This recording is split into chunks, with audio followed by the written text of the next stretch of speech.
Ladies and gentlemen, fuck boys and girls, mommies and zaddies. After a brief hiatus, I'm back and sassier than ever. Excited as fuck to drop episode 5 for you. Before we dive in, I want to note some exciting changes. First, the wonderful, beautiful, witchy Ashley and her unrivaled bat ears will no longer be joining us every week. But don't worry, everything is good. Life happens, life gets busy, and hey, you never know, there may be something more in store for us in the future.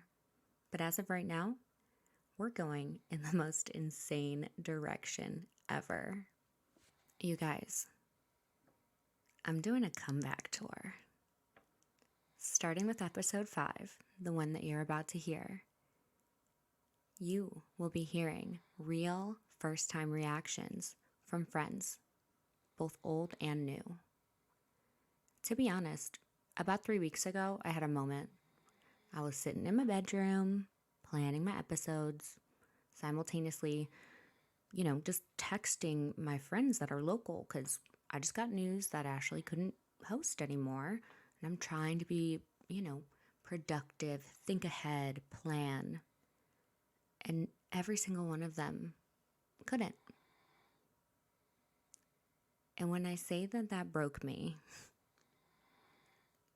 I'm not lying. I used to be the social butterfly of my group. I never, ever had to tackle hard times alone. But now I sit here in my room looking at my cell phone and I'm like, who the fuck do I call? There's nobody around me. Everybody that I would be with on a regular basis lives in a different state or is no longer in my life. The social anxiety is real, y'all. To clarify, my friends used to call me Mommy. Like, that was their nickname for me. For a plethora of reasons, but I was Mommy to all of my friends and a few men, if you know what I'm saying.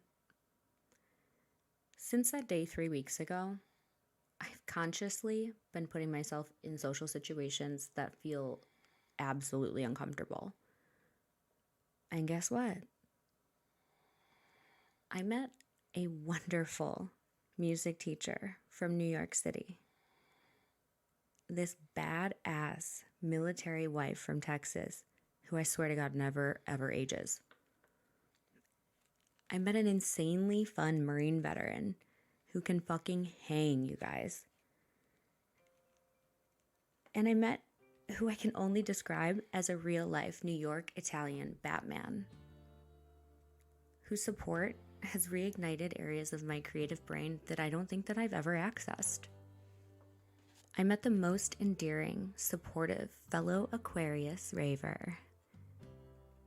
Also, playlist extraordinaire, whose living room dance party cleansed my fucking soul. I met a soul sister who's been right under my nose this whole time here in Chicago. I met a true twin flame fellow Chicago badass bitch whose serendipitous entry into my life can only be described as divine intervention. Seriously, unbelievable timing. But you guys, that's not it. A comeback tour would not be complete without journeying back. And I mean way the fuck back. So join me and my friends in finding Mommy again as we dive right back in to the motherfucking tea.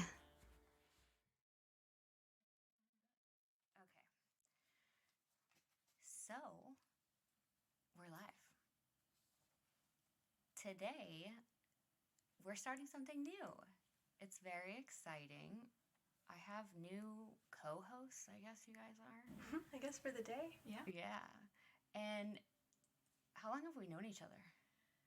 Oh my gosh, probably like kindergarten, first grade. How old are you in kindergarten? I don't even honestly. Did you go to the 7, preschool 8? program with us? Probably. At West Leiden? No, probably not. Roy School, kindergarten Yeah, for definitely, sure. definitely kindergarten. Yeah, so like third, no, We went to the same school in 25 kindergarten, years. But at least, yes. At least, yeah, maybe 30. Don't let me do math. Because Oh my God. I know, I'm like, if we're 3 Don't in say kindergarten. that. That sounds so old now. I know. But truthfully, like, are you 3 in kindergarten? No, you have to be like That's 5 preschool. maybe. Should I Google it? So it's like 27 years. That's ridiculous. That's a whole ass human. I feel like if you have to say you've known somebody for at least 25 years, you feel old then. Oh, right. If I say I know someone for 10 years, I'm like, oh, yeah, you're getting up there. You're 5 years old in kindergarten. 4 or 5. Yeah, I had a feeling. So like 5. Yeah, that's wild. So yeah, we used to have like sleepovers at your house when we were kids, in your little clubhouse in your backyard. I know, and we lived on the same street. Yeah. Yeah. We used to like play tag throughout the whole neighborhood. That was cool growing up. North Lake, Illinois, dude. How much has changed from then to now? Oh my God. You would make us melt snow on your radiator. And you'd be like, oh yeah, we're making water. This is so great. You have like, to drink this. Oh my God. We were really roughing it in the backyard. Just really roughing it in that clubhouse with electric, right? I know. Oh my God. So done. But yeah, so I have like my 2 like probably oldest friends, honestly, with me here today. We got Brittany and we have Jenny. Yes. So you guys say hello. Hello, Hello. world. We feel honored to be a part of this today. It's fun and it's weird and it's crazy and like we're just gonna have a conversation. Yeah. So life is crazy. we left off. I'm gonna say last week, but it's probably gonna be like 3 weeks ago when this airs. We were ramping things up with like the business, like OnlyFans and stuff like that. I was making it legit. I made a business bank account, all of those kind of things. He had quit his job at Paychecks. I was still working, but I was also like doing that like very actively for him. And he was just kind of like sitting in the office, like camming basically all day. Camming, Halo, video games, and Well, you were back to work. gambling, yeah, for sure. And I was working from home, but like I was probably spending more time trying to like help him than I was actually doing my job, to be fair. It was probably more of a distraction at home. For sure. So we're looking at timeline. July 2023, we took a trip to Las Vegas. So that's where he's from. And we went to one of his favorite casinos. And we always drove everywhere, so we drove there. It was nice. We were married, you know, and like he's taking pictures and posting them like my wife, and I felt really special. We were playing tennis together. He like taught me blackjack like out by the pool, and like the fact that he was like including me in on the gambling, like it made me feel special because that was like his thing. And like while I didn't like it, if I felt like if I was a part of it, then I could kind of control it a little bit. When it's your money, you're Right. like, I need some control. And that was also probably like a connection you guys were forming doing that, and you felt Totally. connected to him more so doing that. Yeah, I mean, like, I will say some of, like, the happiest times that I had with Dick were if we were sitting at a blackjack table. And I know that that's so weird to say, but, like, you can't have your phones out. You're Right. sitting next to each other. I have to ask him for help, like, what do I do now? You know, and so we're, like, interacting and engaging, and, like, if we were winning, like, hey, that was even better. But, like, You we've felt gone present. Yeah, like, he was there and he was paying attention to me. Yeah. And, like, also I was getting affirmation a lot if I was winning, like, good job. And he You was did a good probably job. on a high too, Mm-hmm. gambling with you there. So he was like as high as he could be, like adrenaline wise. Yeah, like in that yeah, absolutely. So we love Millennium, and I think that Millennium was playing at Omnia, the club, and his friend Matt, who's like his best friend that he always kind of goes and runs away with, was like, I can get us tickets, so let's go. Okay, well, like I had never been to this club in Vegas. I haven't been to a lot of clubs in Vegas, but I was excited because it was like a club with Millennium and not like a big festival, so I felt like very intimate. And we got there, and like he's kind of like with everything. It's like he hypes it up so much. He's like, you want to do this, it'll be so fun. Says that we're going to get, in for free, whatever. We don't get in for free. We have to pay. So that was dumb. But then also, he was like sad Sally, like walking around, like wasn't having a good time. And I'm just like, why do you ruin everything? After he just hyped it up. Yeah. So, do you think one of the reasons that he'd hype it up, and then you'd get there, because it seems to be a pattern where he's very excited, you get there, and then he has to use money to do something. Like, was he anticipating one of his financial backers to pay for this event, which is why it was so exciting? I would say that Matt is a financial backer in a lot of sense, and I think that Matt really thinks that he's way more connected in Vegas than he is. Yeah. And so when that fell through, and maybe you're right, like it would then fall back on him as the man in the relationship, that he would have to fund all of that. It's funny that you say that, though, because, like, he didn't really drink. Like, he was not a drinker. Once in a while, like, if he was doing, like, drugs and partying or raves or whatever, he'd be like, I want a vodka, whatever. So I remember going to the bar with Matt, and again, never been to this, club ever. So I'm like, go up, and I'm like, hey, can I get a vodka Sprite? Okay. Yeah, that'll be $57. And I remember, that's actually, that's so weird. That's actually why he started being in, like, a shit mood. Because he was like, did you just really, like, $57? And I'm like, well, what do you want me to do? Like, I'm not going to drink when we're here. Like, I'm not going to have a good time. Like, I don't understand. Right, you're not going to show up there and do absolutely nothing. Yeah, like, oh, I have a water. Like, even a water was probably $12.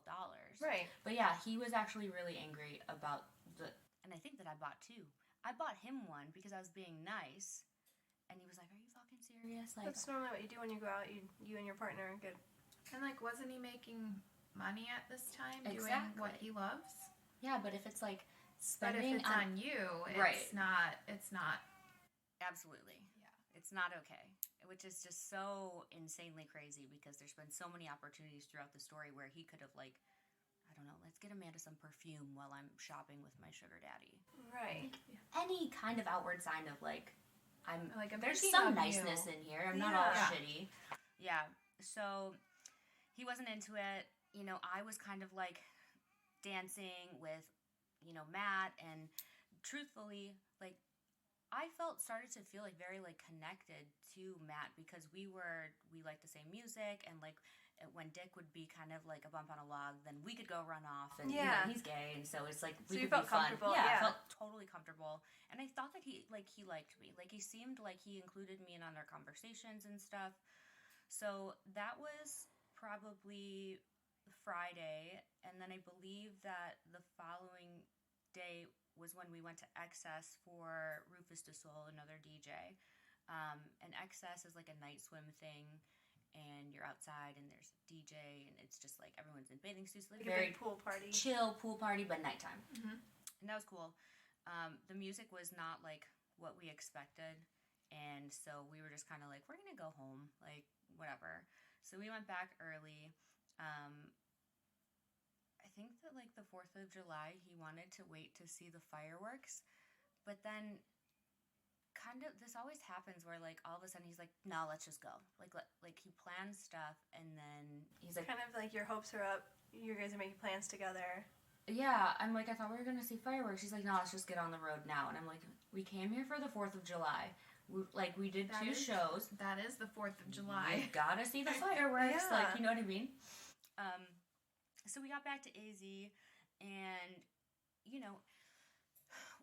so, like, in, like, the sex work world, which I know this is, like, way too well now, but you have to, like, make sure that, like, you stand out. Everybody and their mom is putting naked pictures of themselves on the internet. There's not a lot of guys that do it. And so, like, me being me with, like, marketing and sales and, like, very, like, creative outside of the box kind of thoughts on how we could make that happen, I was like, we really need to make sure that you're taking content, whether that's photos or videos or whatever it is. And also, I had said to him, because he has a Twitter account where he was just posting, like, full nude stuff. And I'm like, seriously, answer me this question, Dick. Like, why would anybody pay for your OnlyFans? If you're posting If you're stuff for free. posting all of the goods on Twitter for free. It's like, oh, yeah. So, like, I made him go through his Twitter and kind of remove everything that was something that people would pay for, like we would call it premium content. And we started to kind of, like, create that path where, like, it was like... You want to put the teasers on Right, Twitter, like- not the full thing. Right, exactly. Like, the social media was the tease. They pull you in. Boom, you're there. They subscribe, you have them for a month, whatever. And the same thing with, like, camming. Although on camming, you could pay instantly and kind of get whatever you want. But he's working consistently. Like, every day, wake up, 8 a.m., would be in there sometimes till, like, midnight. And initially, I was like, that's so great, you know, because he really was making a lot of money. The first, gosh, I don't know, the first month, probably, like, $15,000 to $20,000. And it was, like, crazy because I was like, oh, wow, this could really... Because I was skeptical at first. Like, Yeah. okay, this really could be a thing. And he would leave the door open. But then if he was, like, on private calls, maybe where something would have to, like, go beyond just the basic shirtless flexing thing, right? He would close the door. Now, like, let's be honest, I could log onto the site and just see what he was doing, like, if I wanted to from my computer. Like, the privacy, I think, was just, like, a mental thing. Like, I don't want to be doing this in front of her. Right. Or so I thought. But then he would just leave the door closed. And I'm out here working, and I would get off work, and I'd make dinner, and he would still be in there. And he'd be like, hey, like, dinner's ready. Like, okay, like, bring it to me in here. And just started being like that. He, like, lived in that It's like room. he isolated himself in there. Isolated himself in that room because, you know, what is he addicted to? Money. If he could be making money, if he had a camera on him all day, every day, he would, because that's who he is as a person. Do you think he has a root, like a money issue, like yeah. a root of it from growing up, or just the way he was raised? So, yes, 100%. I think, truthfully, like, everybody always talks about what his sexuality is, and they're like, oh, he's gay, oh, he's bi. Like, I don't think that he even has a sexuality that is any of those. I think that he's sexually attracted to money. Like, I think that getting money is, like, what does it for him, and whatever the vehicle is, like, he will ride it. Like, there's, I don't know, I forget what the term is. I put it on the Instagram. It's something with a T. There's, like, this obsession with money. I could see that with him. Yeah, and fast money, too. It's not like, he's not a long game guy. Like, Otherwise, he'd have a job with a secure 401k. Yeah, like, he would leave, if he did have a 401k, which he did at Paychecks, right? He'd cash out immediately. Like, why would you do that? Right. It'll grow, you know? Like, You would be doing things that would benefit you in, like, the long run. totally. If you were... No. But he can't wait, though. And the reason that he can't wait is because he's a gambler. So it's just a vicious addiction. cycle that feeds itself. And so, you know, you have the adult content, you know, if we're looking at it in a circle, you have the adult content here. Okay, you make some money, small amounts of money through your OnlyFans, like your camming. At first it wasn't small. At first it was very big. And that feeds into the gambling. And the hope is then that, like, you'll gamble and double that, right? Let's just say that's the worst possible scenario. Well, he would just lose it. And so you get to this other side of the circle and you just start over. Every week was just another, like, just churning of starting over.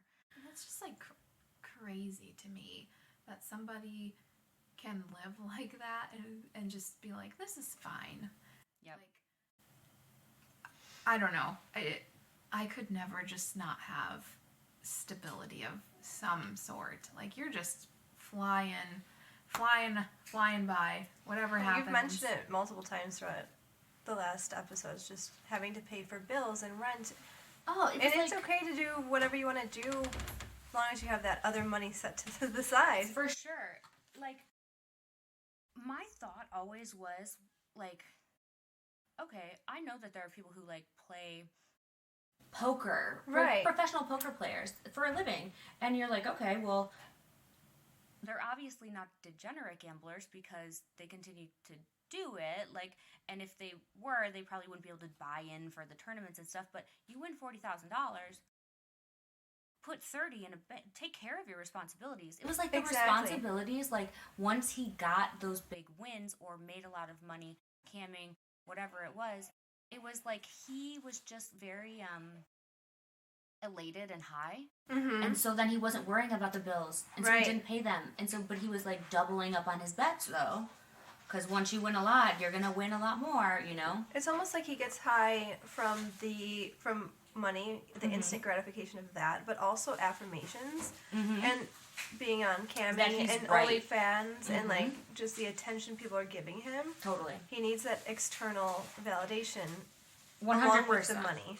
And also, I mean, from his own mouth or fingertips, right? Like, you can read the things that he says and thinks about himself. And so if somebody thinks and writes in their bio, like, alpha god, you would assume that they have a god complex, that they think that they're better than everyone else. And, yeah, I think he truly thinks that he's the best at everything. Hands down, like, nobody's better than him. Like, gambling, I don't know how he can justify that truthfully with how much money he's lost, but I know for a fact that he's like, yeah, like, this is gonna win. It's a lock for sure. Like, okay, yeah, you've said that 9,000 times. Yeah, affirmations are great to Yeah. say good things about yourself, but he might need to reevaluate where he's at because clearly, Yeah, it's not aligning. This ain't it. Like, you're not that good at it, you know? So, like, let's say this is July. We're saying we're in, like, the middle of July now, I guess, okay? And my, like, funnel, my process of camming, seeing a large audience, sucking that down into OnlyFans, and then the next part of it was really getting those, like, high-dollar clients that were kind of the one-on-one experiences. Virtually one-on-one, but, like, that was actually panning out. And, like, he had existing relationships in the past that he would just, like, maintain, and when he would get back into it, he would reach out.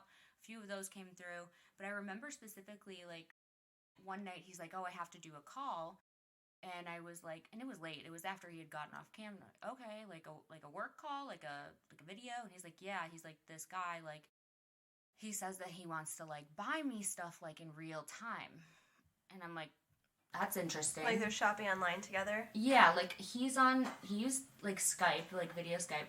So he would be on video. I don't think this guy actually had his camera on. I think that he was just watching Dick. Okay. But he had his audio on so he could talk to him.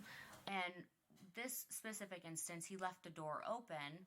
And so he's kind of just sitting there. And this gentleman, like, because they all have their thing, right? Which now that I get to get into this really fun part, like, they all have some sort of weird kink or, like, request. Of and course. This specific person,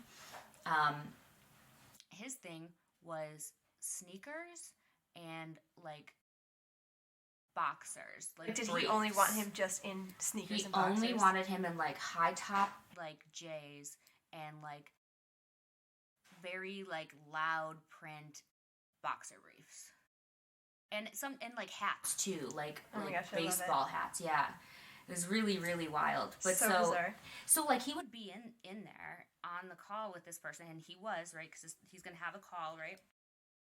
And all of a sudden, like, seeing him walk around the house naked was, like, not a, like, I'm like, okay, just another day in the neighborhood. Yeah. But he would come out, and then he would run upstairs, and I was like, what are you doing? He's and gotta he was get like, his I outfit. gotta get more. Like, the guy would, like, request that he, like, changed. It was, like, a fashion show of, like, underwear and, like, high top, like, gym shoes. Yeah. That's so funny. What was he paying him for this? So, that's a good thing to bring that up. So I'm pretty sure that on this specific call that he made, like, $2,500, and he had told I'd be me, running up those stairs too. dude, right? I know. Like, you want me to? I'll go buy some right now. I have more. And that was just in the cash that this guy had sent over. He also had bought clothes and, like, more shoes and underwear so that the next time they're on the call, he can wear those ones. Was this a repeating person? It was a repeating person, yeah. But this was, like, the first time since he had started it all back up again that this person was, like, emerging and I was finding out about him. Also, this is interesting, too. He had asked Dick about me, and I heard that. So that must mean he was either reoccurring from previously. And Yeah, knows, like, or had some sort of communication leading up to it. Like, hey, I got married. Like, hey, things have changed a bit, you know. Like, and remember, I had said to him, like, I'm okay with you doing this as long as everyone knows that I exist and that you respect our relationship and that nothing is physical. Like, you're being an actor, you're providing a service. Like, okay, fine. Essentially, as long as all these appointments are virtual. Right. These are my boundaries. Don't cross them. Right. He's like, okay, yeah. So this person says, like, oh, can I meet your wife? And I'm like, I don't know how I feel about that.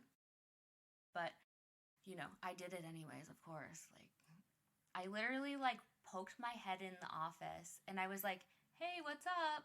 Like, I'm not naked. Right. You know, I'm just in clothes, and, like, I'm just kind of standing over his shoulder, and he's like, oh, wow, you're so beautiful. And I was like, oh, thanks.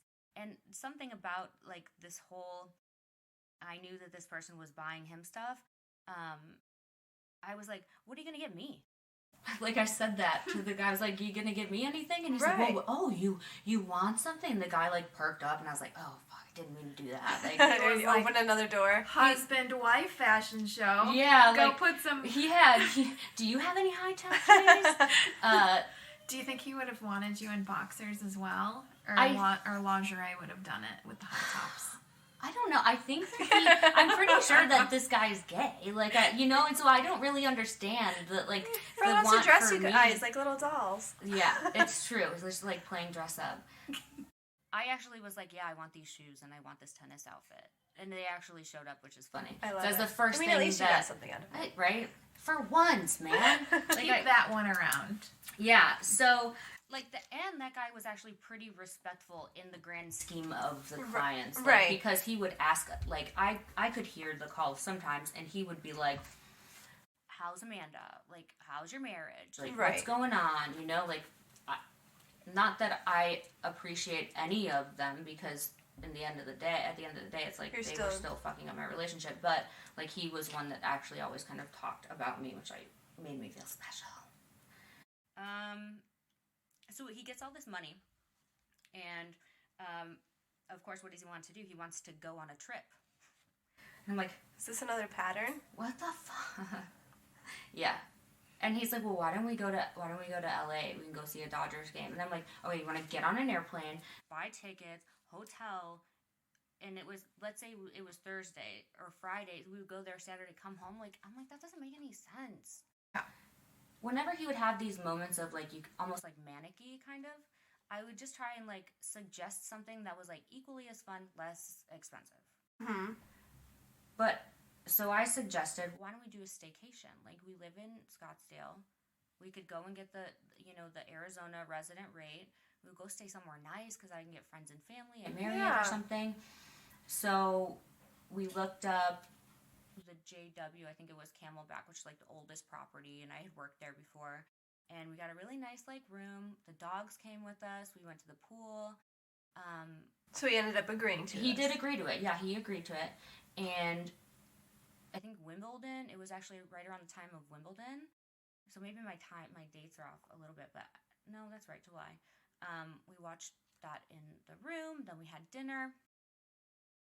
So when it's time to get the folio at the end of the stay, like, I had discussed the pricing with him before, and I was like, okay, normal rate is like $500 a night. We get it for like $199. Like, so we're gonna stay here for 3 days. Like, this is like, he does math, so he should know. Dude lost his mind. But you also have, like, such a good deal with that compared to what if you're paying full price. Also, if we would have went to LA, like, it would have been way over that. Yeah, so much over that. But that's what he does, though, is he zooms in on shit that I do wrong, but not even wrong, but, like, zooms in on, picks apart things that I do. And what he had said was, he was like, all I wanted to do was go to LA. We could have driven there and got $15 seats at Dodger Stadium. And I'm like, but that's not what you said you wanted to do. You said you wanted to fly. And I'm like, we talked about this. Do you not remember that conversation? And he's like, you're just always trying to, anything I want to do, you're just trying to hijack it. And yeah, it's just, sounds like he's flipping the story around, like, to always. When it backfires on something he's not enjoying. Always. What do they call that? It's like word salad or something if you're talking about, like, narcissistic personality disorder. Like, throwing in things, like never answering the question, never really talking about one thing, and just kind of like circle jerking like the issue. And if you guys would have went to LA, there would have been something he would have complained about, just like the drink at the club. There could have been anything that could have happened. That I would have done, even if it was like out of the goodness of my heart, like it would have just been, I'm trying to take over. You're just such a better person than me. Like, you know how many people say that? They're like, and I'm like, I don't. Truthfully, I'll say this.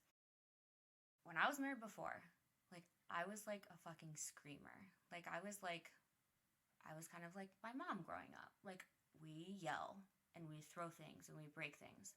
And I think after I got out of that relationship, and I said that if I ever find myself in another one, that I feel like this is the one, like, I'm going to be completely opposite, because at least if I try to be the opposite, I'll land like somewhere in between. But what I really did, truthfully, is like I just repressed all, like, I should get angry at a lot of the stuff that has happened. Yeah, like, emotions are not bad. Rightfully so. I think you just did a complete 180, and then you found a very, very nice little rock to go under. Yep. Because it felt safe, and you just didn't say anything. Some of the stuff, it's like, say something. I know. Well, you probably saw your own behavior, like you said, from your previous marriage, and you didn't want to be that version of yourself again. I also thought that, like, and again, I don't know how to explain it in, like, it's hard to put it into words, but I just knew that, like, if I said to myself, like, I wanted to stay true to, like, what I wanted. Like, I, from the very beginning, was like, I don't want to swear to each other. I don't want to swear. Because me and my ex did that. I was like, you can't put the toothpaste back in the tube. So, like, I didn't want to swear. So I didn't. I also didn't want to yell. So I didn't. And I felt like if I held up my end of the bargain, that he would see that I was serious and that he would be better.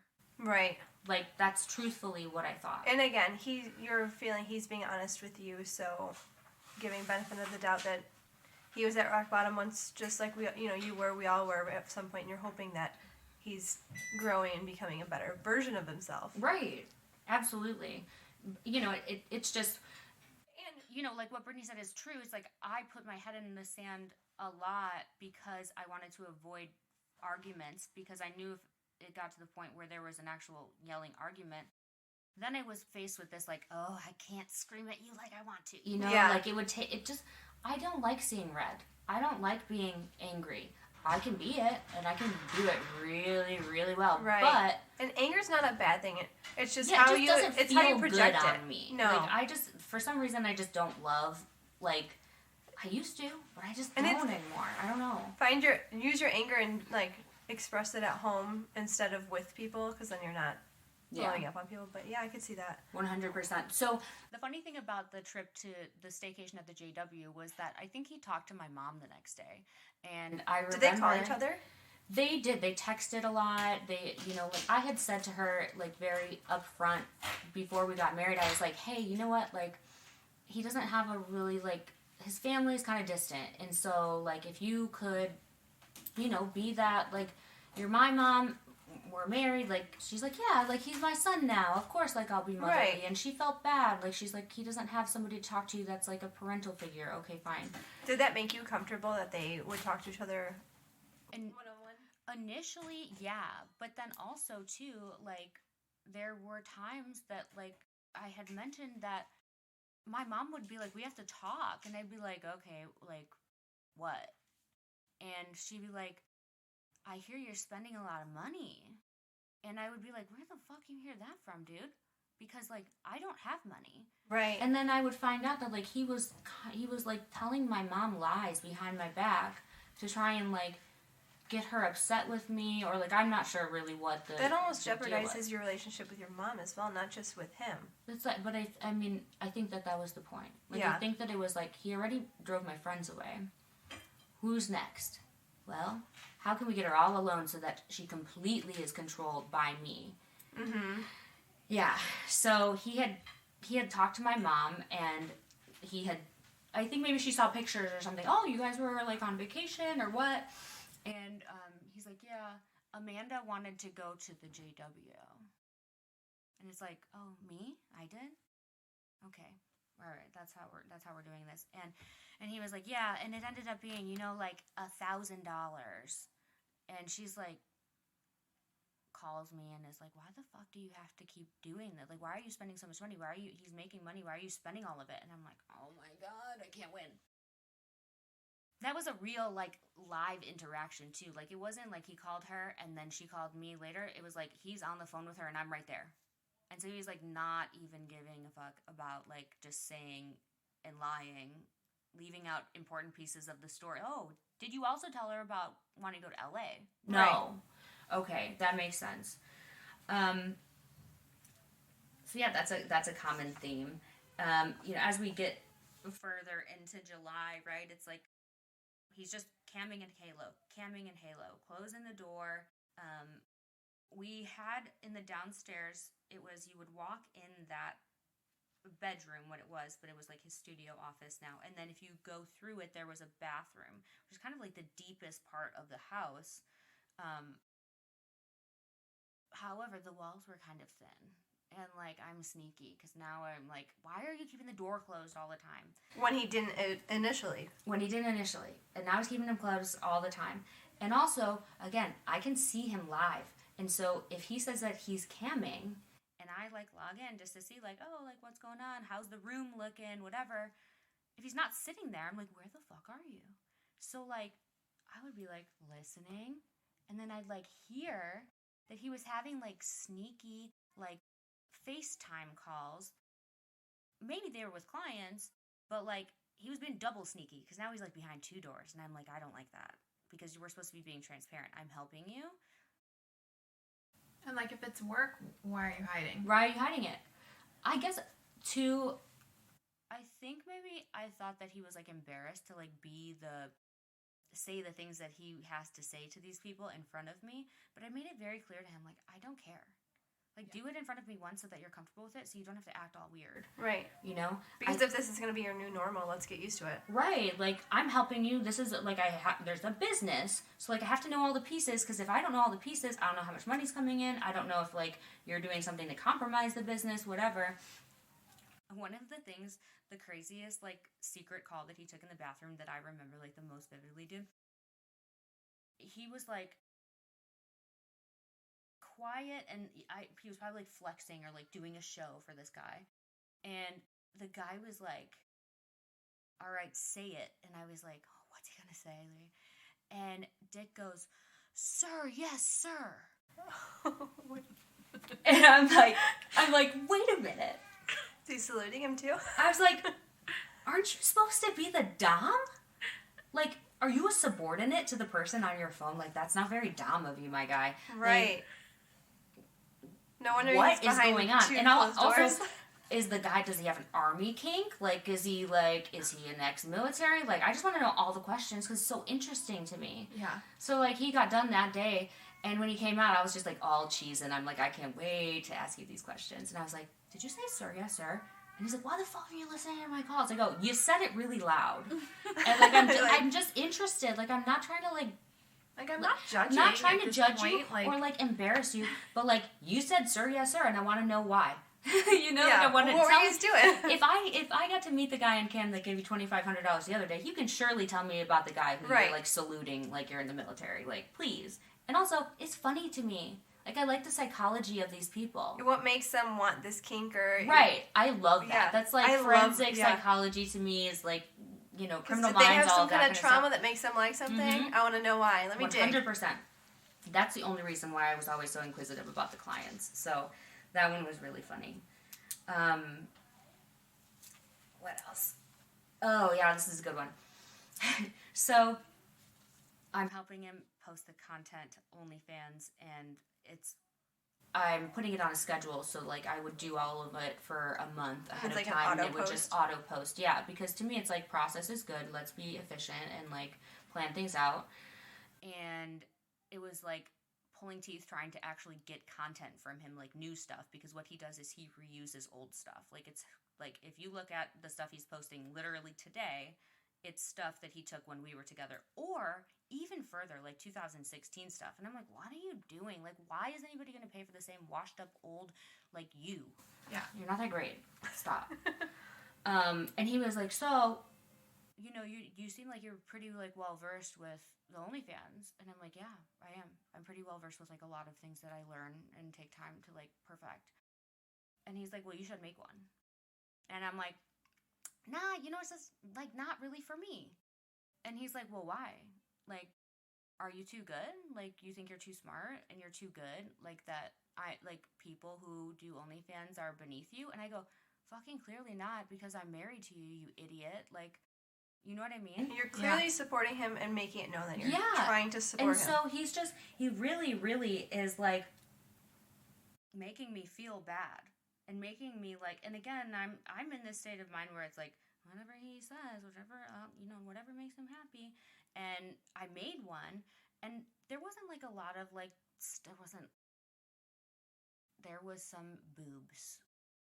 There wasn't any, like, below the waist stuff going on. Mm-hmm. But I did it for, like, 2 or 3 months, and I was like, how do I market this? I don't want people to know, like, my people to know, like, so it was just kind of, like, blasé and just, like, kind of sat there.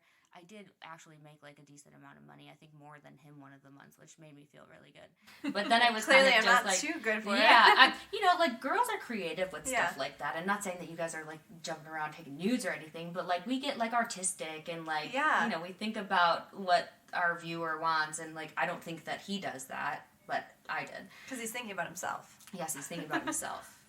He could jerk off in a mirror. So were you... Probably. Do you think you were, like, backed into a corner, so to say, I really do. I felt like I was, like, pressured to do that so much because he was basically telling me that, like, I thought that all sex workers were, like, bad and, like, I was better. And, like, I didn't never want anybody to think that I was, like, pompous with my nose in the air. Because, like, again, I'm, like, the most accepting person. So, like, if he was getting that vibe from me, like, I wanted to stop that vibe. And I was like, I'm not. Like, I'm at your level. Like, I'll meet you where you're at. But really, it was just, like, this attempt to devalue me and, like, break down my morals and my ethics that I've had for so long. And really, no one should do that to you. Husband, friend, it doesn't matter who it is. Definitely not husband. Like, and you guys can have different things to do. He could do his OnlyFans and you don't have to. It doesn't make you. And so, yeah. Did you see this as, like, another bonding experience in a way when you were finally like, fine, I'll do it? Like, did he take the pictures for you, or were you on a tripod and you did it? Like, no, it was yourself? on me. It was on me. I was doing his and mine then. Oh my gosh! See, and my job. You should have been getting commission from his. I know, and you want to know something crazy? Actually, I think he actually got commission from mine because, like, when you sign up, it's kind of like you use a referral code, then you get. I think he actually got commission off of mine. But yeah, I think that, like, I don't know. I'm not very competitive, but I know that being with Dick really did make me, like, a lot more competitive because he's, like, the most competitive person that there is. But also, he doesn't sound very supportive in things. No. So it's like, instead of supporting you with your own things, which you can very well do whatever you want, and he could support you just the way you were supporting him with OnlyFans. It's almost like he didn't want you to be your own individual. He wanted to compete with you in everything. Ding, ding, ding. 100%. Like, he always was competing with me. And I think that part of that rubbed off on me because now I'm being, like, so kind of, like, degraded and, like, just belittled, I think, is more how I saw it in that time. Now I know it's full-blown degradation, but, like, he was belittling me, and all I wanted to do was prove him wrong. You're, like, climbing up out of this hole, like, I can't let him beat me in this. Do you think you're too good? No, like, I don't. I just don't really see, like, I don't think that's going to be anything great. And he's like, no, like, maybe you're right, maybe it won't be.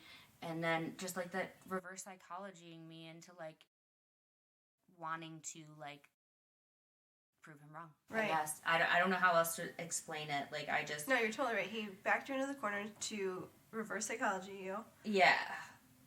And there's, like, a lot of things that I regret now looking back that I did because I felt pressured to by him or by our marriage or just our existence together. And that definitely is one of the things. Thankfully, I was able to take it down and, like, I'm sure they're out there somewhere, but, you know, they're nice tits, so...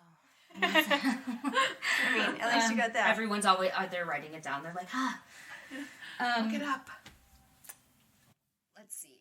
Oh, that was also, I guess you said, was it like a bonding thing? So the creation was not a bonding, but now I had an online alter ego. He had an online alter ego. So like in my past life, right? Like one of the reasons we connected, what I had went down this path on my own before when things were like rough for me, as far as like financial domination. Not OnlyFans wasn't a thing back then, but like adult kind of stuff.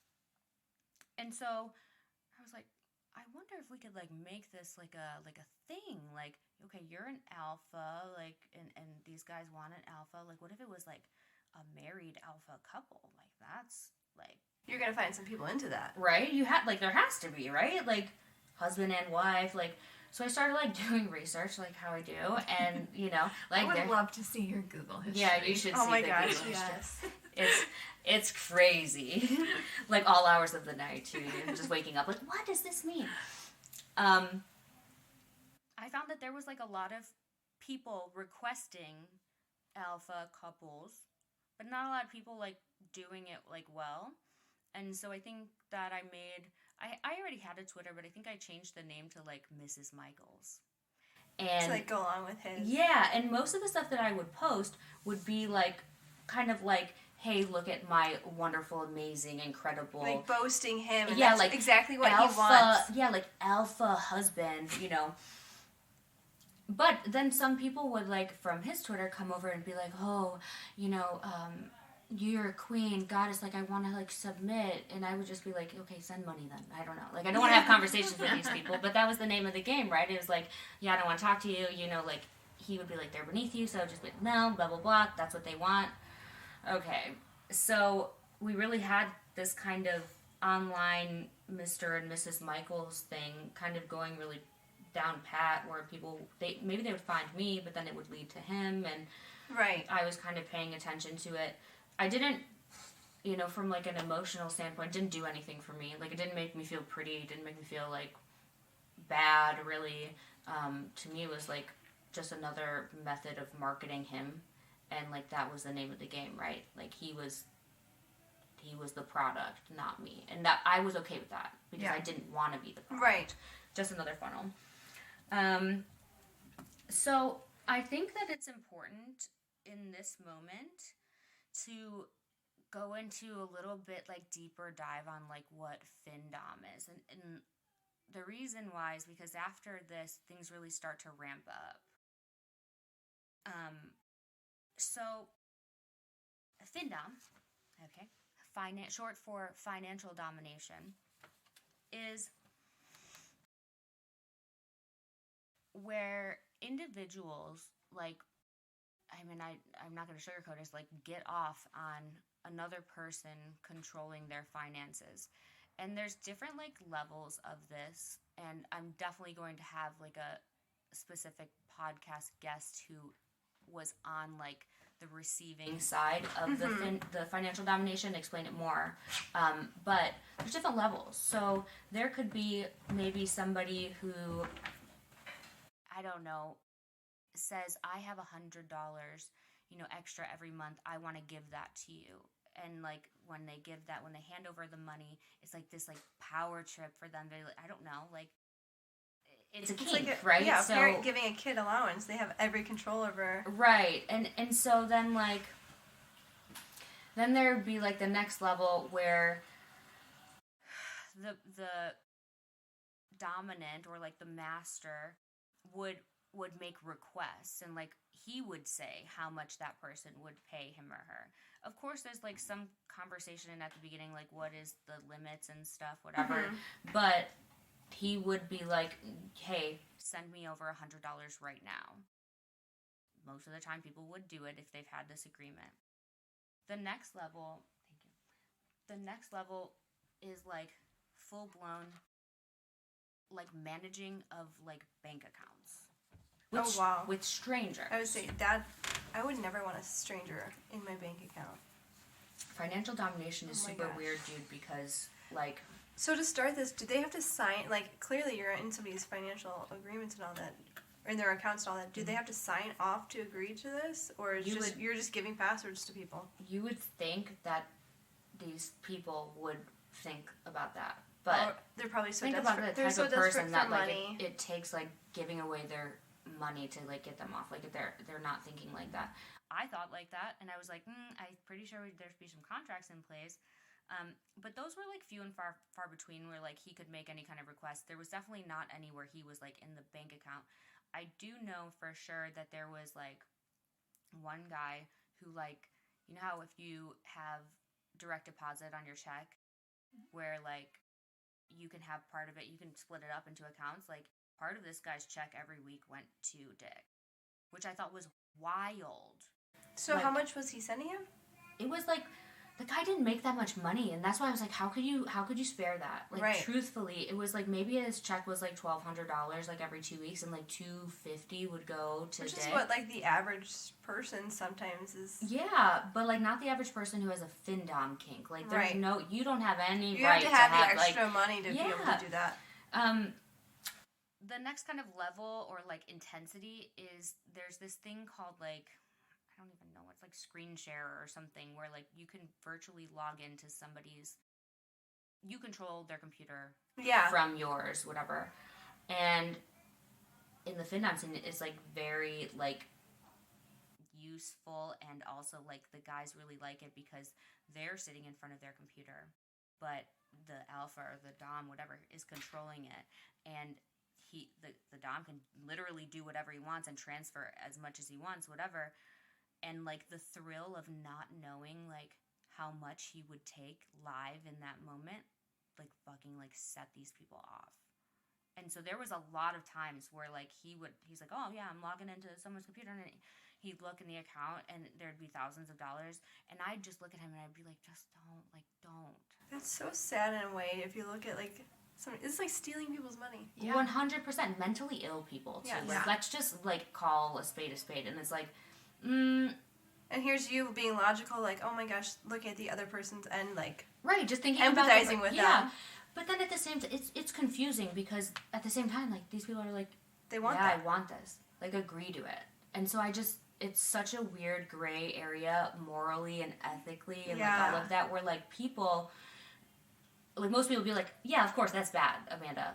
But You're like when sitting you back think knowing about it, it's it's like bad, but then you you're like, ask they're for agreeing. consent and then they say yeah, and then like I don't know, like I There's very gray lines because, like you said, mentally ill person could say yes, yeah, but there's like is that definitely right some to like do? mental No. problems going on there with, I mean, if we'll get into all the other stuff later, but so that's like FinDom, and again, like, it doesn't have to be somebody who is very wealthy to do it. Like, I know he also had somebody who was like a greeter at Walmart.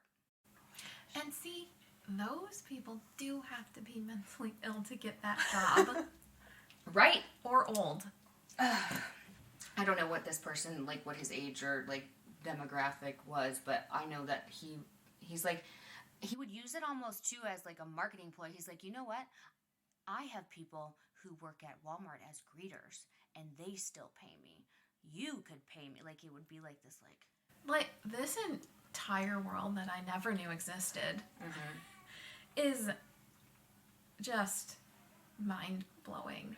Just, I feel like my brain is gonna fall out of my head at some point because I don't... we can't comprehend it because, like, well, you as well, we're thinking logically here Yeah. with and, like, our morals and our ethics, Yeah. and it just can't. yeah, and you're living it. It's just like, we just have to hear about this, but you're sitting there listening to your husband do all of this, and you're like, well, it's making him happy, and these people are saying yes. So Right, like you said, I we know would you, Amanda. pay. You have morals. morals, and you Yeah. have ethics, and you have a good work ethic. You are a good human being. But like you said, he's sitting there making you question, like, okay, they agreed to it, so it's okay. he would always justify it with like, they could always say no. You're sitting here, and the Like, wheels are turning in your yeah. own head, like, okay, well, Yeah. I know I don't morally agree to it, but they're consenting to it. How do I can't stop that. Yeah, and again, I think I would gaslight myself and make myself like think I would not remember that it was a job, right? And so sometimes because it was so much in my day-to-day life all the time that like It's normal. it's normal. It's normal, but then there would be these little twinges right in my gut where I just don't feel like this is right. Like I don't think that this is how this should go or whatever the case may be. Like he would always just be like, it's a service I'm providing. They said yes. And then if we look at it black and white like that, like he's right. He was right. And you, like you said, he was, I don't know if I would say like happy, like he wasn't like ecstatic all the time, but he was in control of his finances. And again, like highlight his finances way more than he had been in our whole relationship. So for me to see him have that some like control back, I felt good supporting that because I don't ever want to take like that away from a man. And like I always felt really bad like when he wouldn't have money, even though he was doing it to himself. Because like I don't want to see my person like just sad and down and out and depressed or whatever it is. So yeah, that's a fun area to I really think deeply and do a lot of like self-work on like my ethics and morals and stuff now to make sure that those boundaries like don't get crossed ever again. You had them, they're still there, they just kind of got repressed for a while because... For sure. And I don't, now I know that like the little twinges in my gut, like, intuition, stupid idiot. Like, come on. Yeah. But again, there's just so much like mind fucking that's going on in all of this. Like, obviously it's easy to get confused. You clearly still have your morals and ethics because you're out on the other end to tell the story here. Yes, we are here now. So that is a really good segue into the next interesting human being that we'll meet. And this is a client that Dick has had for 9 years. So when he first started doing FinDom, bodybuilding, all of this person found him some way. They have never met. Most of them he's never met in person. But they've been having Skype calls for 9 years. So there's some established rapport there. He's seen him go in and out of, past relationships. And this person is very interesting. Like, we're going to call him Jamie, okay? Jamie is, let's say, 57 to 65, maybe older. I don't know. I'm generous with that with guys. He has, like, a German accent, and he's very, like, well-to-do. Like, whenever they would be on, like, calls and stuff, he would be wearing like a full-blown 3-piece suit. Oh wow! And like Dick would get dressed up too. Like he would be wearing kind of match him. Yeah, like it was like a date, but this guy was like sitting in his bedroom and like drinking like scotch, and like doing like poppers and like huffing the thing. He was never like masturbating. Yeah. The guy would. When Dick would do calls with this specific person, the door wasn't closed. Like they would sing like karaoke and talk about like, but for hours. It's almost like he just needed a friend. Companion. And weirdly enough, like I kind of got close with this person because he was always asking about me. And he would be like, let me see Amanda. And well, again, it wasn't sexual or anything. It was not, it's more like I'm FaceTiming with a friend. Absolutely.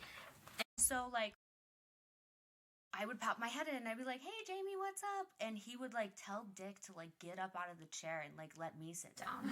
And so I'd just be, like, sitting there talking. The guy had a really interesting life and did crazy, crazy cool things with celebrities and, being their advisors and stuff. And he's had a really, really rough, long life. And I did think that specific person, while he was sending us $100 or $50 every 30 minutes we were on the call with him, like, I didn't feel ethically or morally bad about that. Like, I felt like I was doing, like, a good... He just needed a connection, maybe. Yeah, and he wanted to, like, get dressed up. Maybe he didn't want to go out, and so it's, like, his only opportunity to, like, dress up. Like, he would be like, Amanda, are you gonna get fancy one of these times? And I think one time, like, I sat down in an evening gown, and I was like, what do you think, Jamie? Like, I like your pocket square, Like, that was a super interesting but, like, fun... client of his. So I think that, like, I'm trying to think about where this goes. That doesn't stay. Your baby is like, Mom. I'm so sorry. Mom. You don't have to. We got cats. We got babies. Dogs. Like, eventually the Great Danes are gonna, like, make their debut. Probably knock over the mic stand. Like, it's totally fine. It's life. It's life. My mom insists that she has it. She texts She's you. got it. That she has it under control. I sent her one. I was like, do you need me to go in there? I've got it. Grandma to the rescue. He said, okay. So remember my friend who, like, was really amazing, that, like, threw me the shower Yes. and helped me on my wedding day? Mhm. Like, bestie above the resties. Like, we met in college, like, the first day of undergrad, and never fought, never had any kind of real disagreements. Like, we've been there, like, through thick and thin since 2015, probably. Well, so the last time I saw her, or, like, spoke to her, was, I think it was, like, the day after my wedding.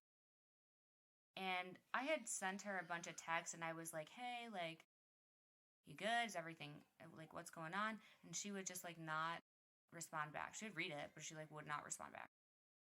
So now it's, like, a few months, and I'm, like, still not hearing from her. And I'm, like, trying to, like, understand possibly, like, where she could be at with all right. of this, because I'm, like, I'm trying to think, like, I'm really, like, psychoanalyzed. Like, she's mad at me because I know she's getting these. She's watching my stories, whatever. But she would not answer me back. And so now I don't have that friend, which was, like, the one that I kind of always had. Yeah. And I'm like, this is weird, dude. What did I say? What did I do? Like, I'm reaching out to my other friends to be like, can you talk to so-and-so? Like, Did you ever get any sort of explanation or closure on no, that? absolutely not. None. That stinks. Yeah, it does. It sucks because, like, so she was a big part of, like, my day, right? My big day. And, like, she actually was engaged, and, like, I was excited to be a part of her big day. And, like, I mean, if, you know, right now we're 2023, you know, and it's November, like, she's married now. Like, and that whole day, like, came and went. I think maybe I found out from, like, social media, but I kind of have to, with that whole situation, really just, like, take a step back and be like, sometimes people just need to, like, exit, even though I don't agree, and I think that there's better ways to do it. Like, if they're doing it for themselves in that moment, then, hey, that's more than I could do. Because, like, at that point in my life, like, I couldn't step away from anything that wasn't good for me. And I guess you were looking just for at least the communication from them. For sure. Like, I just thought that there would, just because we had never fought, to just, like, cut me off cold turkey as, like, a girl, They could have just been like, hey, I don't agree with this, or, you know, I don't really want to. Which is, sorry, I didn't mean to cut you off. Okay. Which is so strange because listening to your episode about the wedding, having this person be so involved in throwing you this wedding shower and helping set up for the wedding and, like, being so involved, and then going to zero contact. Yeah, it was like, really... It's just very strange. Like, what happened? Did something happen? Why be willing to do all of that to disappear? Right. That, I mean, these are all the questions that I've had. That I have, because and again, so if we're talking in the now, like, Amanda, like, what have you done now to try and get the answers? I have sent unlimited text messages, very long ones, like, hey, I understand, like, if this is the reason, I totally see that. If this is the reason, I see that. Like, and I think after a while I was really starting to get like self-conscious about the fact that I was constantly sending these messages, and I knew that they were being delivered and she wasn't answering, and I was getting more angry. And then at some point too, I even wrote a letter and I sent it over to her house, because, like, of course we know where each other lives, we're best friends.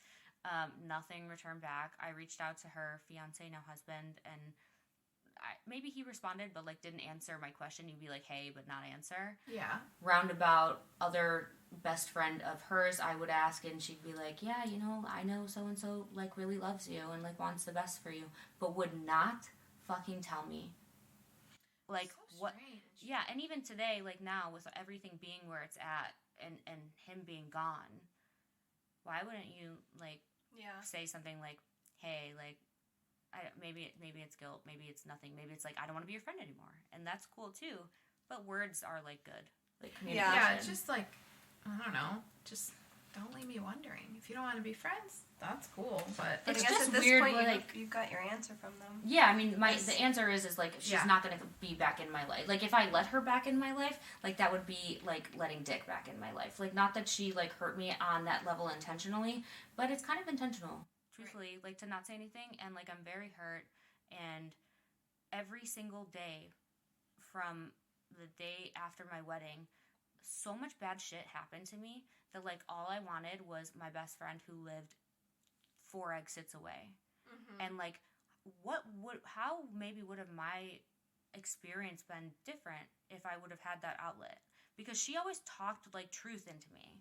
Like, she was, like, she do no filter, no bullshit. She was always telling me how it was and not letting me, like, sugarcoat it and, like, twist it around. And like looking back, you're probably like, I needed to hear that in those moments. Absolutely. Yeah, her abandoning me was really devastating, and still, like, sometimes it's very hard to, like, Friend breakups are sometimes even worse than. yeah. I don't know seriously if I'll ever be over that, like, No. truthfully, because it doesn't make any sense, and it was, like, one of the most genuine friendships that I've ever had.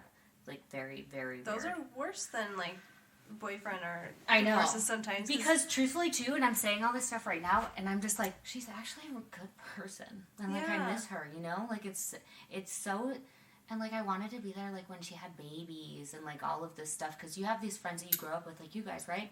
And then you have friends that you meet along the way, and you never expect them when they Right. come. You're like, whoa, my life is so much better with you in it, and you don't want to see them not be a part of it. right? And like, I want them to see my happiness too, Yeah. you know, like, just shared. So that one's rough. And who knows? Let's hope that they take their time to heal whatever Yeah. was upsetting them, and hopefully you guys can reconnect later on and come to some kind of middle ground through it. Yeah. I mean, this isn't about us in any way, but if it makes you feel better, we had a very bad breakup for Oh, you guys what, did? like, I we didn't even know did. that. like 2 I- years? We did, and so I've always dreamt of being Brittany's maid of honor. Mm-hmm. Yeah. I was not her maid of honor. Because it was during the wedding time. It was. Yes. So I think, yeah. I mean, it happened. It happened like a year before. Before the wedding, Yeah. but Brittany still did invite me to her wedding, and this is why I said maybe you guys can reconnect one day, Mm-hmm. because our friendships are important, and we all go through hard things. Yeah. Like, her feelings were probably valid from whatever she felt. Yours are valid as well. We did break up. It had to be about a year or so before your wedding. Brittany still invited me to the wedding. I went to the ceremony because I could not imagine missing Brittany's wedding, even though we were broken up. Yeah. I did not go to the reception Mm-hmm. because I couldn't find myself to be like mingling in that Yeah, when you were like, when we were broken you up. in your mind, you were like, well, I pictured myself being like up there. Like, Yes. yeah, I get that. And then we were totally. broken up. I was like, but I went to the ceremony, and that to me, I'm glad I did, because we're all here. We reconnected later on. Yeah. And I get to see her with her baby now, and Totally. all of that. So, So you guys can likely reconnect. And if you are listening, secret best friend, reach out. Yeah, I wonder. I actually do. I think about her every single day. So it's and like, I feel like, because she was always the person that like would gas me up about shit that I was doing well, and so like, this podcast has been something that like I really didn't want to fail at, and like, I wanted to like prove myself right, right. and like, it would be cool to know like, hey, like, are you proud of me for doing this? I'm sure she is. Like, and because there's no better way for me to like undo what I did to myself than what I'm doing now. Also, it's not like a personal, like, I don't need that validation, but it feels good. it does, especially from the people you're closest with. Totally. And we say this in hopes that you guys, even if it's not in a month or 2 or a year, Mm-hmm. hopefully you guys can reconnect, because we're all human, and I think we talked about it even before you started the podcast. We are all living this life for the first time. We're Yeah. like, we don't know how to do anything. Everybody's first time. It's everyone's first time at life. Yeah. And that's one way I try to look at things. So let's hope that. Totally. Hopefully she listens to this. She's proud of you for healing and getting through this. Yeah. And for coming out the other end. Yeah, I hope so. That's for sure. I can't believe that we're only at July 25th, but July 25th was like a kind of pivotal day because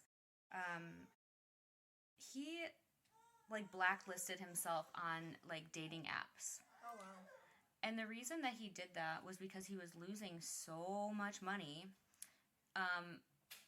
that he finally is like, he's recognizing that the problem is like a problem. And so it's very interesting because once you like blacklist yourself on like those apps, you can't go back. Like you can't use them again. Like it's basically like you being like, I have a severe gambling problem and I'm gonna like, I'm tapping out. And so he did that. And what was his intention in doing that? I think he just recognized that this previous month he had worked so hard to make, let's say it was like 20 grand or something, and there was nothing left of it, like at all. And I think at the end of the month, looking at it, I had no part in like he just one day told me, he's like, yeah, I like blacklisted myself on like FanDuel and DraftKings or something. How did you feel when he told you that he blacklisted himself? Like he was making progress. I was like, wow, that's crazy because I didn't ask, and you know, like I've always wanted you to do that, but yeah, you know, I was shocked, truthfully. Later on that week, he like pulled like a Britney. So he doesn't have like long hair or anything like that. And then when I say Britney, I mean Britney Spears. Just so there's no confusion.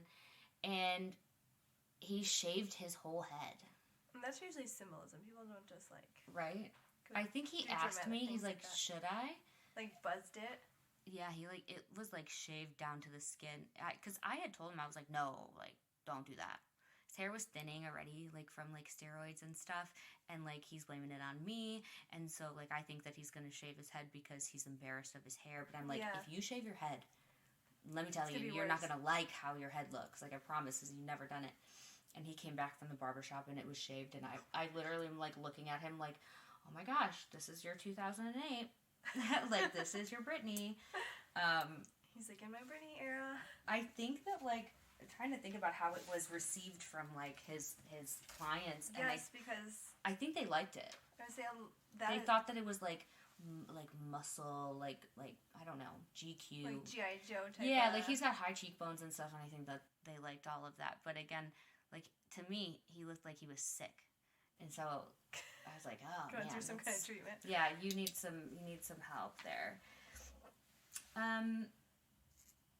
So again, he's always like in the office working and stuff, and I just feel like he's always on his phone. He's always distracted by technology all the time. And you know, as I had mentioned like in previous episodes and stuff, like there was like his cell phone was on my plan, and so like I could go into AT&T and be like looking at the call records, whatever. He knew I could do that, and so I kind of was like, he's not gonna do anything bad, like knowing that you have access, right? Like how could you? Well, like it's Dick, so like he doesn't think. He clearly doesn't think about. He doesn't think at all. So there was a lot of like just all day long talking with like Sugar Daddy in Hawaii, and then you know the guy Jamie who was like the cool one, but like too much conversation all day. Right. It's like I thought that I made it pretty clear that my boundaries were like you are Brad Michaels when you're working, and then when you're not working, you're Dick. Yeah. But like there has to be a separation. The truth is that like Brett Michaels just never turned off. Like he never did.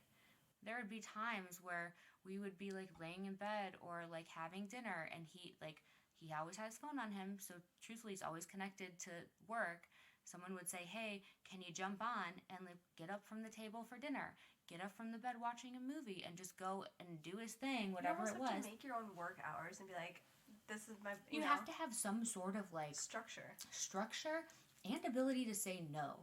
And it's like difficult to think about. He's not able to say no to any kind of money at any point. I mean, it would, if it was like his daughter's christening and somebody was like, hey, like make me a video, $1,000, he would for sure run into the bathroom, make a video for $1,000. Like he has no like boundaries, like morals. It's like, very selfish yeah, it's like disgusting. because truthfully. he's now taking away from husband and wife time.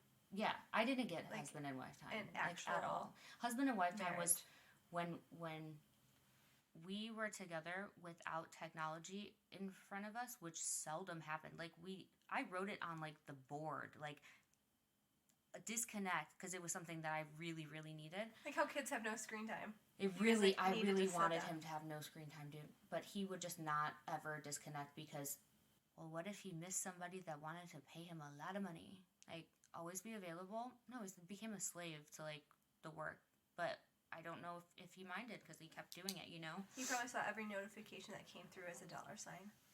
Truthfully. And to me, whenever I would hear his phone go off, it would, like, my stomach would drop because I was like, oh, you have to go again? Not like... And now that's you're building resentment towards it now. Yeah, and also concurrently helping him market. So like then I'm questioning like You're getting, like, what I'm this doing ick while you're doing it. The biggest ick, because I would be like, okay, like I'm gonna market, which would put him in front of more people, which would then present more opportunities for him to be pulled away from me in like what I would think would be It's like a after double-edged hours. sword. You're I trying know. to help, but then it's pulling him away from you I know. and making you resent it all. All he had to do was have some sort of boundaries and like actually be rigid with it and disciplined too. Like I always say this when it's related to him and discipline. The man has like an 8-pack, okay? Like it takes a lot of discipline to have any kind of abs, like 2, 4, whatever. He has an 8-pack. So like he can be disciplined. He can eat chicken and rice for 2 years straight to get the body that he wants. But it's like what he has to want it like bad enough. And like anything that like if it came to me, it was just like I always used to literally cry to him and I would be like, why can't you put like effort like into me like you do your body? And I'm like, Yeah. because that makes sense, doesn't it? Like I mean, it's true. Yeah. You do have to put effort into that. You have to watch what you eat. You have to exercise. You have to really take care of yourself. And it doesn't matter who you are, but you have to put effort into every relationship, whether it's family, friends, work. yeah. And you have to be able to separate them. And he clearly proves to be selfish. Gosh, I wish there was a word that was more selfish than Yes, selfish. that's why because that doesn't even feel like the right word. But God complex. Yeah, like so he stopped the gambling. He's in there doing the whole can thing every day. It's pulling him away from me, but now I don't know, like something just like started to feel, I guess, like he was being distant, and I wasn't really sure what that was about. and more so other than just the clients. Yeah, like it felt like if he wasn't working, he was still being distant. And he started to say stuff that was like, I need more time, like, alone. And I'm like, you're locked in that office all day long by yourself. Like, what do you mean? And he would be like, we would go to the gym together a lot. Like, we'd work out separately, and we'd come back, go home and work. And so now he wants to go to the gym alone. Well, how do I feel about him doing stuff alone? I'm fucking terrified. Well, especially because you guys made it a routine to go together. Right, and now you're just going to switch it up. And all I know is that when things start feeling off and he wants to do stuff alone, that there's this possibility that he's going to just up and completely run away. And that's my biggest fear. Because also at this time, I'm like, I don't want to do stuff outside of the house. Because I'm like, I'm You're a just little on scared edge, that yeah. he's just going to run away. Like, and I don't Because clearly he's left before. He's left before, so why would he not do it again, you know? So, yeah, like, I'm just really nervous to, like, go outside of the house. I'm, like, alienating myself from, like, social activities, even though there's not that many people to socialize with anymore. But just, like, Human interaction going other to than the gym him. is, like, social, Yeah. say hi to somebody in a locker room or just, Yeah. small talk. I wanted to, like, if we left the house, like, I wanted to be together. And I think that was selfish because I was like, no, if you're with me, you can't leave me.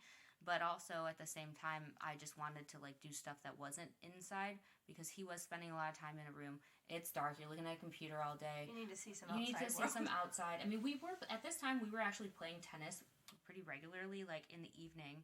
I mean, Arizona in July, it's like 100 at nighttime, and that was a good bonding experience. We still had that, and like You're doing something physical that's like totally, good for you. yeah. Like I'm losing weight, I feel good doing cardio. It's just fun, and not truthfully on the court. That time was also like very special to me because our phones are down. I was just gonna say, And screens are down. We're talking, we're teaching each other stuff, you know, and like I'm saying, hey, like maybe lift your arm up a little bit more straight, and he's like listening to my advice, which is something that he never does. And it's almost like that's what you're holding on to is like those times where there's no Yes. phones. You guys are like bonding right there in the moment. Well, they being present. justify the bad, right? Because it's like, oh no, like I was there, I experienced the, like that's there. We just have to fix the bad. We have to just tweak the bad. Like we'll get there. We'll get there. Right. I mean, yeah, if he lets us get there, but he would never let us get there. So he starts to just like do more stuff like outside of the house. Like I said, he would go to the gym. You know, Would he allow you to start coming with because he asked?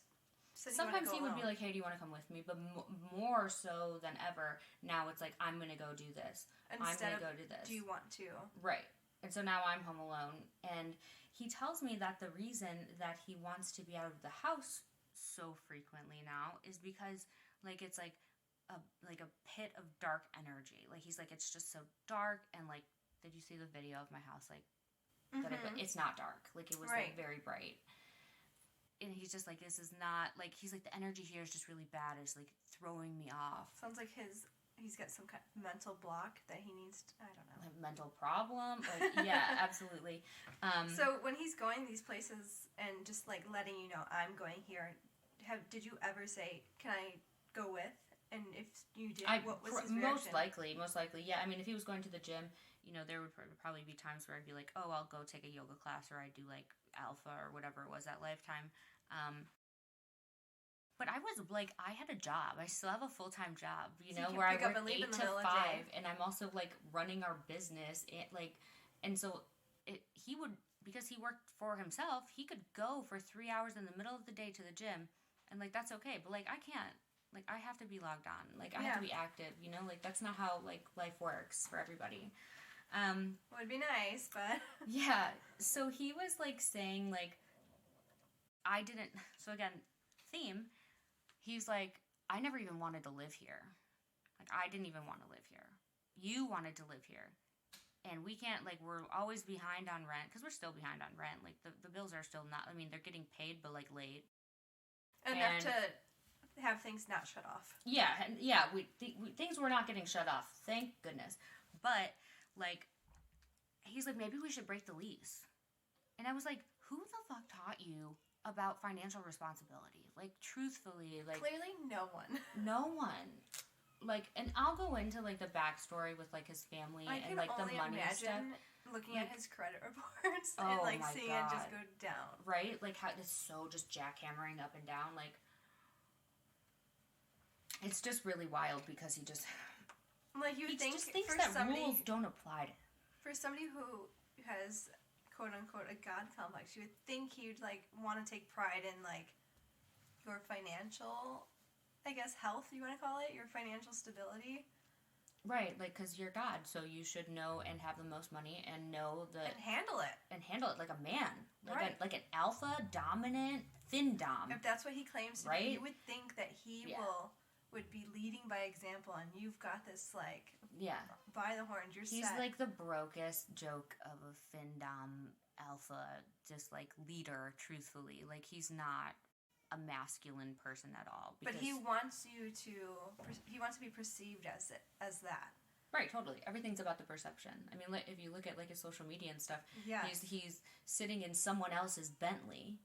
Right, because that... Imagine him going to a car show and like, hey, can I sit in your car? Hey, can I sit in your car? Like, meanwhile, he doesn't have a car. Like, that's how crazy the dichotomy of the situation is. It's like, oh, I'm going to make it look like I literally have a $250,000 Bentley convertible, when in all reality, I literally got my car repossessed. Like, you're the craziest person. Like, it's super weird. He's got, the idea of having this luxury lifestyle, but Mhm. he can't afford to have it. He can't. And he's unfortunately bringing your own financial stability down with it. Oh, so much, dude. Honestly, it's really crazy because it's like I had to pick up the slack, and like the slack was a lot. And I feel like you picking up the slack, your mindset probably was there versus... I was doing it for us. Your mindset was focused on making sure you guys were still having a place to live, having your bills set, versus taking care or thinking about even everything else happening. Like, you Totally. could not process that because you were focused on that.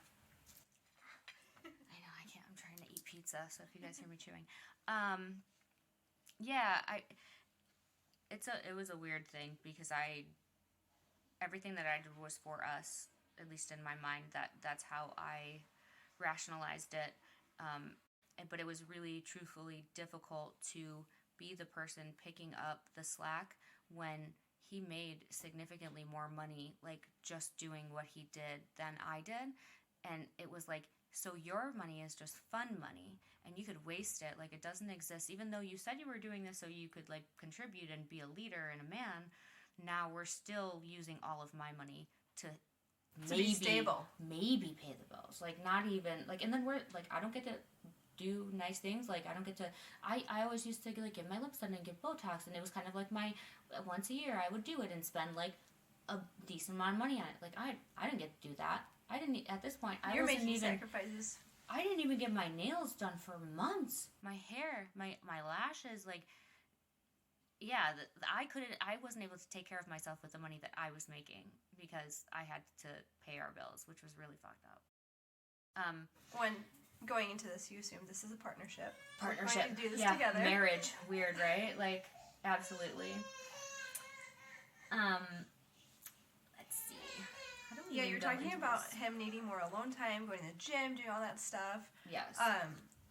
Do you think he was actually depressed at home because he was saying it was such a dark place, or do you think he used that as an excuse to kind of get out and kind of separate himself from either home and you? I think that he was being sneaky. Yeah, I think he that- definitely. I think that he wanted to get out of the house because he knew that no matter where he was in the house, He had to. there was eyes on him. You're there. It was either, like, my eyes were on him or, like, the camera was on him, so, like, eyes were on him. So, again, it's kind of like this up and down roller coaster of, like, whether or not I feel, I don't know how to explain it. Like, am I skeptical about what's going on? Or is everything okay and I'm just overreacting, I guess, is, like, where my head's at with, like, the up and down of what he's doing. And I think I had said something like, you're acting different, is everything okay, something like that. And he randomly, like, sent me a text, and it said, just reflecting the 3 minutes of day I'm alone. So also, like, backhand it, like, it's an insult, right? He's alone for 3 minutes a day. Just like, you're so busy. I know. Just reflecting the 3 minutes a day I'm alone in peace. I realized you're the only person who really loves me throughout the weeks and months. Like, I talk to other people, but basically no one else ever does anything I would categorize as love, basically ever for me. So I thank you for that. Well, that was, like, affirming to me. That made me not feel like I had to worry about him needing the alone time. I was like, he's sending me this message. Then it's helping him to have the alone time because that's a really nice thing to say. And he hasn't said it to stuff like that to me in a while, you know? On the receiving end, you're probably like, he's sitting back reflecting and thinking about this. Maybe he's journaling, you know? So I started feeling, like, secure again. And, I mean, we were just kind of going through the motions of, like, well, we needed more content. I finally was like, dude, you have to stop sending me old pictures. Like, if we're gonna do this, or doing it the correct way. So I did, like, this, like, you ever do, like, a milk bath photo shoot? Or, like, have you seen those? Yes. Yeah. Like, I did one of those for him. Like, he was in the bath? Yeah. Dude, these pictures are fantastic. Oh my gosh. I, like, lit Do you still have them? Oh, I still have them. We need to see them. I'll blur out the nude parts. But, like, I truthfully, it was, like, the lighting was amazing. Like, everything was super cool. And he really, really liked them. And he was like, these are so great, babe. Like, just being So, like, again, affirming, thankful. I'm like, oh, weird. Who's this guy in place of my husband? Because And you're feeling good because he's giving we're you that. working together, you know?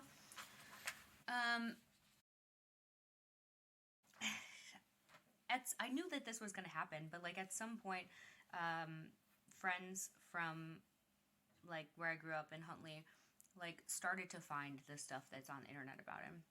And when they're finding that, are they reaching out to you, or are you just hearing it through, like, the grapevine? I'm hearing it through the grapevine that they know that it's out there, and that maybe when they all get together, they're, like, all getting together and, like, laughing about it. And that there's, like, a few people who are kind of, like, spearheading it. Like, they're the ones that are always bringing things up and talking and whatnot.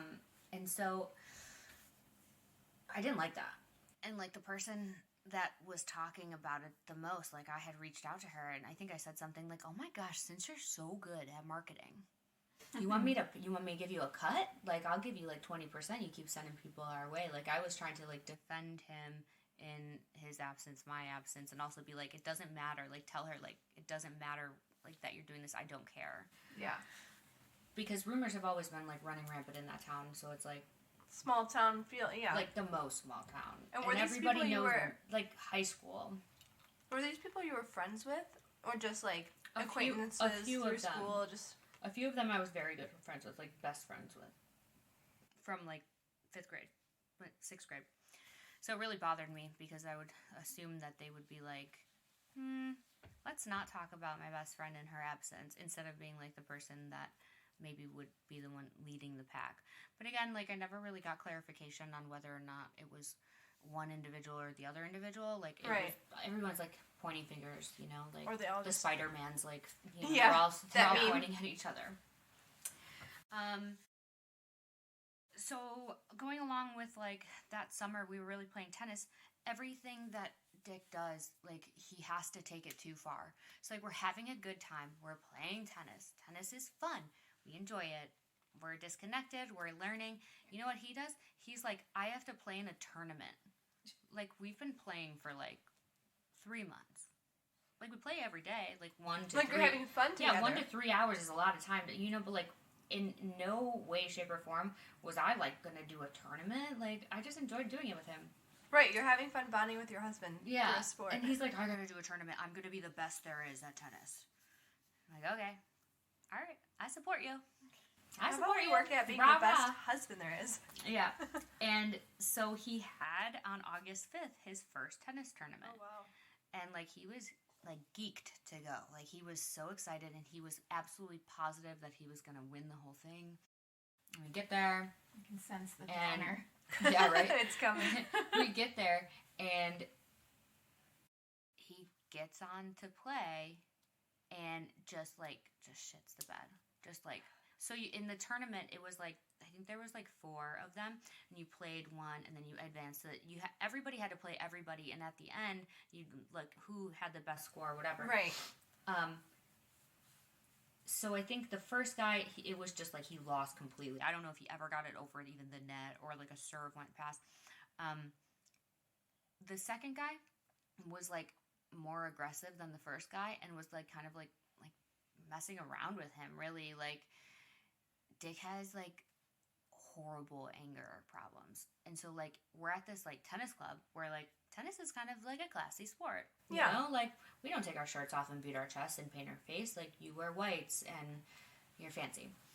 He, like, takes his racket and, like, swings it and, like, throws it against the ground and, like, screams the F word. And, Yeah, you like, don't do that. everybody from all the other courts are, like, looking over because it was so loud. And I was so embarrassed. I'm surprised they didn't kick him out. I know. He was, like, what do you mean? Like, how could you do that? He continued to play the next 2 games. Actually, I think that he only played 3, and then he left and didn't even play the 4th guy. I'm pretty sure that that's what happened. He just gave up. And, like, Like that angry, he's just like, yeah, he's I'm like, out. I'm done. And I didn't even want to talk. Well, I had to drive in the car with him home. Oh, And I was gosh. like, what do I do? Like, I'm scared. I'm like, do I say, oh, you did good? No, I can't. Did Like, you I can't. feel like on eggshells every time things like this would happen? Yeah, 100%. It was very difficult for me to know how to react in those moments. because I don't know, like maybe there would be like a moment where I would say something and it would like get through to him and be like, yeah, you're right. But most of the time, no. Most of the time, it was like you're almost anticipating a like bad shut reaction. up, like you don't know what you're talking about, or like he actually he would do like this weird like blank stare kind of thing. So you mentioned when you were talking about him shaving his head, that he was on steroids and all that. Mm-hmm. Did he continue to take those? Like, do you think that affected how his behavior was or his anger? For sure. I mean, I think that he was really like discreet about like his cycling of those, because I want to start a family, and I knew that him doing that was like counterproductive to that goal. Fertility, yeah. And I mean, I know now that like he was doing it the whole time. Even when he told me that he wasn't, like I knew that he was just getting them secretly and still cycling. Like, do I think that it attributed to his rage? I mean, I think that he's full of rage anyways. Regardless. And I think that if it would have made a difference, then he would have like broke more things. Like, I'm not really sure. And so yeah, I don't know. He did have like outbursts, totally. So let's see. I don't need to talk about that. Just looking over this timeline. We did end up going to LA finally, so he was super got his happy. trip. Yeah, he got his trip, and I didn't ruin it for him this time. Well, that's good of you.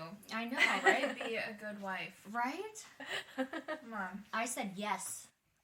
That's what he would always say. Like, he would always be like, you always say no when I come up with things. And I was like, you always come up with things when we're poor because we're always poor. Like, oh, sorry. Like, I'm so sorry that I'm just trying to be, like, responsible. But we drove to LA, go see the Dodgers. I'd never been to Dodger Stadium before. And, like, there was this whole thing where I guess, like, on the top level, there's, like, a fan store up there, and you could get, like, a custom-made jersey. And so, like, he started pitching this trip to me by being like, oh, my God, I'm so excited. I'm going to take you to Dodger. Like, it was about me now. It's like, I'm going to take you to Dodger Stadium, and I'm going to get you an Osler jersey, and, like, it's going to have your number on it. And I was excited because that's cute, you know, and it's not cheap. And I was like, that's really thoughtful that you wanted to do that. He did do that. I did get the jersey. I was going to say, I think I saw pictures. Yeah, I did get the jersey. He paid for it. He also, like, while we were there, was just still working. Like, it's LA. There's tons of clients in LA. It bothered me, again, that, like, we're on a trip, just us, and, like, he's doing cute stuff for me. But it's like, are you doing cute stuff with me? So later on, you could be like, oh, I got to go see a client, which, of course, was not within boundaries, right? Because that would be in person. And he would, like, I remember me being like, who are you texting? And him being like, oh, like, this guy from over here, like, he maybe wants to meet up. And I'm just looking at him just dead in the face, like, did you just say that? Like, because that's against the rules. Like, how could you just say that, like, just to me? But he was just, like, patting me with the nice stuff so that I would give in, probably, you know? Those never really ended up happening. Like, they don't pan out, and we end up just going back to Arizona. His mood is still in the green, we'll say. Like, he's not talking about being sad or whatever. He's journaling again. Like, he's had a journal the entire time that I've known him, and it's like a 5-minute morning journal. And like, he's journaling things like, what am I grateful for? Like, the love that I receive from my amazing wife.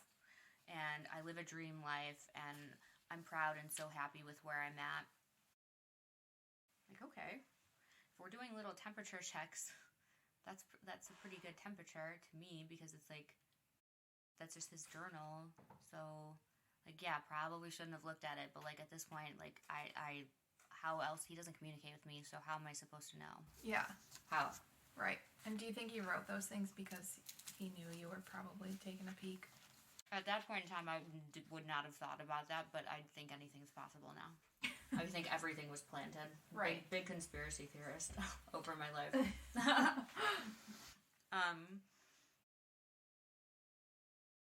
getting more bald, which is not good. So I guess that kind of leads into that question: was he doing steroids? And I was like, he's like, I'm so stressed out. I'm like, you just said you were happy. Yeah, but clearly I'm stressed because I'm balding. I'm like, it's the steroids. Ugh. Like, stop. Yeah, stop taking them.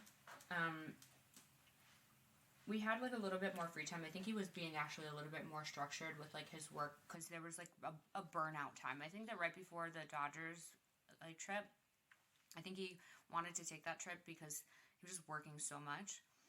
And so he's burnt out, kind of refreshes, comes back, and was in this mindset of like, well, how do we improve things? And was using terms like we and us. And that was very hard. He didn't naturally do that. It was always I and me and, you know, you, whatever. So we started implementing like a date night again, which I thought was really important.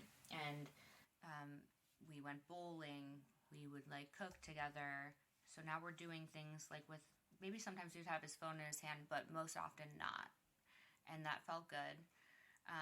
He's not really like camming like a full 8-hour shift anymore. Like he's in there like during like peak times, I guess. And maybe on the weekends, just really in there when, because he's been doing it now long enough to know like when the trend is, like when the people are going to come in, and being more like strategic, I guess. But still playing Halo incessantly and not being like, he never did laundry. He never cleaned the house. Yeah. Like put his stuff away.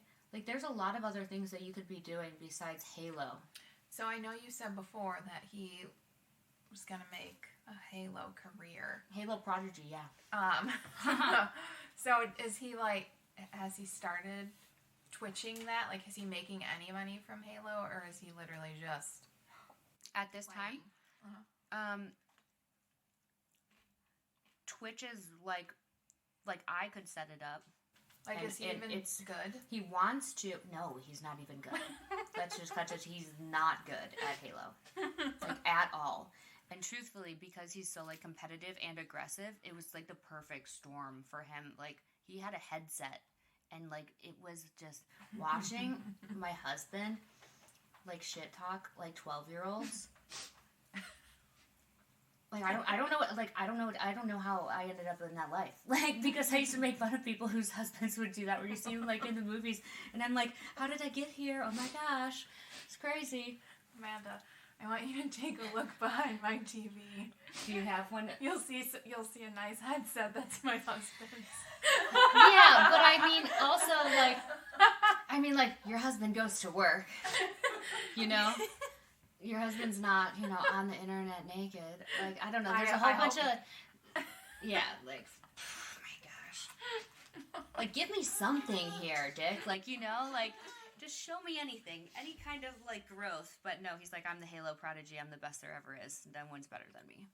Well, when clearly everyone has something. The Don't take it away. stats did not say that. There was 12-year-olds beating him all the time. No one wanted him on their team when they were playing live, which is really funny. That's hilarious. I think that's like getting worse than getting picked last in gym. Yeah. So because he's like camming less, which is like a smaller amount of income but requires a lot more time, like it seems like there's like a lot more like of these one-on-one like high dollar calls with like the established kind of individuals, maybe also like meeting new ones too, that would come through like Twitter or the campsite or OnlyFans, something like that. On August 18th, I, like, got a call. Well, actually, I guess it was probably before the 18th. The 18th was when I left. My girlfriend, who lives in Alabama, was having surgery. And she has 2 young boys. They're my nephews. And she was like, hey, I'm going to have surgery. And, like, her husband was going to be working, but also was going to be kind of, like, transporting her and with her. Mm-hmm. Would you come to Alabama and watch the kids for a few days, like when I get the surgery, while I recover? Haven't seen you, like, and that's where both my Great Danes come from. Like, I've been going there for so long. And I was like, normally I would have right off the bat been like, yes, I'm on my way. Mm-hmm. But because now I'm like terrified that he's always gonna leave. Like, I don't wanna leave the house. I sure as shit don't wanna leave the state. Right. Like, but I felt like I needed to prove to him that I wasn't being extremely like codependent and like that I trusted him even maybe. Yeah. Like, I'm trusting you. Like, I'm good. Yeah. Like, I'm not, you haven't broken me that bad. Like, so I said, yeah, that I would go. And she paid for the flight for me to go down there. So I got there on August 18th. And, like, again, I'm scared to leave, but I do it anyways. Step outside the comfort zone. He was, like, checking in and stuff. So, obviously, we live together. We're married. My dogs are there. I don't know if this is the first time that I've ever been. It probably is the first time I was out of state and left him with my dogs. Mm-hmm. Now, like, he was, like, loud and kind of, I don't know how to say it more, like, how guys are with dogs. Like, they don't really take any shit. They're not like us, like, oh, cutie, yeah, come here. Like, Yeah. It's like, sit down. You're not sitting down. Sit down, like that. He's very stern. But also, like, he's not responsible. Like, I can tell, like, I know that now. So I'm a little bit concerned whether or not, like, my dogs were going to be, like, let out or fed. And that's crazy that you have to worry about that with your husband. With a grown man. Right, with a grown man. But I have, like, dog cameras in the house. Like, I've always had them in every single home that I've had. And so, like, I checked the dog cameras on the 19th, and my dogs are just kind of, like, laying on the couch. The camera is in the living room pointed at the couch, and the, I guess, studio where he does all of his work and takes his calls is basically on the other side of the wall from where the camera was. So while I couldn't see what was going on in the office, I could hear some of it. And I thought that was, like, I'm like, oh, and I'm, like, leaning in and, like, listening. So I overhear this conversation he's having with, like, a friend. And I don't know who it is, whether it's a friend or, like, if it's, I don't know, like, a client. But the one thing that I can hear him say, like, make out is, Amanda isn't even attractive. She's lazy. I don't know, bro. I don't know. And I'm, like, my mouth is, like, on the floor. And you know how people are like, well, when you look to find stuff, you find it. And, like, that's always been the case with this. So I'm like, who is he talking to? Like, I wasn't like, you think I should be hurt? Like, that my husband said that about me. But I'm like, who is he talking to? Who's he saying that to? Yeah. Is he saying that to, like a guy, like a client? Like, why are you sharing? Like, I'm offended. Like, there's just so much. He was talking to the Jamie client who I had FaceTime with, right? That I feel comfortable with. And he's saying just, like, horrible stuff about me. And, like, Jamie is saying, well, then why don't you leave her? And now I'm like, this is crazy. Because now, like, you present me in one way when you're around, like, when I'm around. But then in my absence, now you're, like, feeding, like, spoiling the well. Like, I don't understand that. I think I watched, and, like, the dogs did not go out to pee for, like, 14 hours. We had a backyard, and I had, like, a door that he could have just left open with, like, the whatever it is, the thing they can walk through, the screen. And I, like, texted him to, like, ask if the dogs were okay, and he's like, well, yeah, of course. Why wouldn't they be okay? Like, it's like he forgot that the dog cameras were in the house, truthfully. I don't think that he was aware of basically anything going on in the house because he, like, didn't take care of it or clean it. So how would he know? When I asked if the dogs were okay, he, like, got back and responded with, like, leave me alone. Like, for once. Like, leave me alone. And I was like, I physically did leave you alone. Like, I'm just checking on the dogs. And so then I just started to get really worried and really paranoid again. And what does Amanda do when she's really weird and worried and paranoid? It's like I just start collecting data. Like, so I went and I looked at the call logs and I saw that there was a lot of calls, like, to a local number in Phoenix. And when I say, like, a lot of calls, like, multiple a day. And, like, some of them were, like, 60 to 90 minutes long. And I'm like, who are you talking to for an hour and a half? Yeah. Like, that's weird. And so, again, to kind of paint the picture, I'm in Alabama with my friend who's healing. I'm taking care of her children, and I'm like, I should be enjoying this time with like my babies. Like, I watch them grow up, and like, all I can do is have my nose glued to the dog camera because I think that if I hear him say something, like, it'll be beneficial and I could keep it. And so I'm like glued to it. Right. And like, sure as shit, like, I heard him having a conversation with a woman. Like, he had the phone on speakerphone. What? And like, this is the craziest thing. So he has the phone on speakerphone and he's talking, and I could hear this woman's voice. And like, I have never, in this whole storyline up until this point, like, I found out about the girl in Florida because I put two and two together, but I had never seen or heard like that they were talking. I saw one phone call and it led me to that. Right. Now it's an active phone conversation, and the conversation is like, well, what's your address? Well, let me come see you. And there was some conversation about, well, like, where's Amanda? And like, just, I could hear parts of it, but because it was like from a different camera, from a different room, like, I could only hear pieces of it. Well, I heard enough to actually know who it was because I'm like clairvoyant in that way. And while he's on the phone with her, I messaged her on Instagram and I was like, if you're sleeping with my husband, you need to tell me right now. And so, like clockwork, real time, right? She goes, on the call. And he's like, what? And he's like, she said, she just messaged me. How does she know we're on the phone? And he's like, oh, she probably has cameras in here. Bug my phone. Or it was hilarious, really, because they had no idea. But she had messaged me back, and she's like, I'm not. Like, he wanted to come to, like my kid's game or something like that. And I was like, well, it seems pretty sneaky. And I'm like, well, if this is the scenario, like, obviously you know we're married. I don't know who you are. Like, I know who she is. And she actually will have her own episode. She's actually a super amazing person. Like, we're friends now. Yeah. Which is funny. But, yeah, that was the first time I, like, heard actually him engaging, like, with another woman. And I was like, this is so, so, so wild.